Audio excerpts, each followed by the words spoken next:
Those part of the Chamorro diaspora in the mainland coming home to reconnect to their roots. It's the second Chamorro language immersion program hosted by the Guam Museum.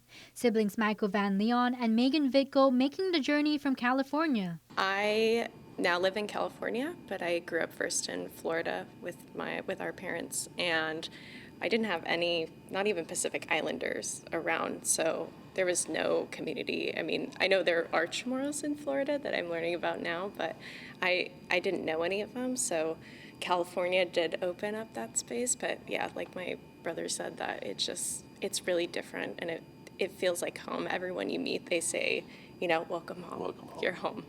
The siblings say living far from home can be tough, especially when disconnected from community. It's lonely sometimes.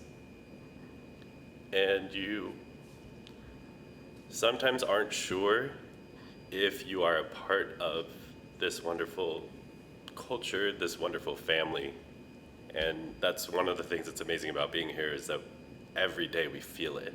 He says he feels rooted with every day on island during the 2-week program and with every Saina teaching them a message, like Master of Chamorro Dance, Senor Frank Rabon. It's been amazing to see somebody who took on the vision of seeing that we were missing something, discovering, finding out, spreading, and teaching, and then to have, a young man all the way in Long Beach at the time when I was growing up, to hear about him and look up to him. That's pretty incredible. Also glad to be home, Evelyn Rivera Castro Cox coming all the way from Oklahoma. Even though I've lived in Oklahoma for over 20 years, Guam is always going to be my home. It's always my island.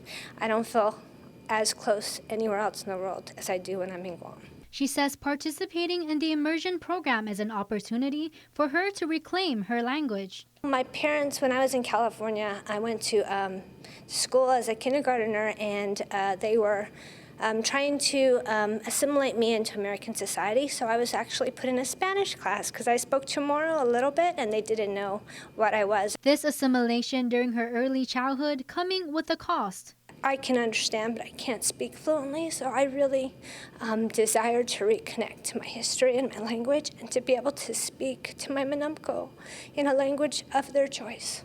It's a desire the siblings share. As our elders have gone on and passed away, we find that at family functions, it's silent when it comes to Chamorro, and it's a big loss.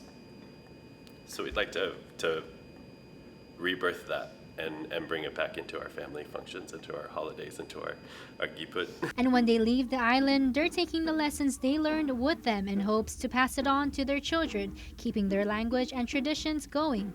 Matsuki Hirayama, KUAM News.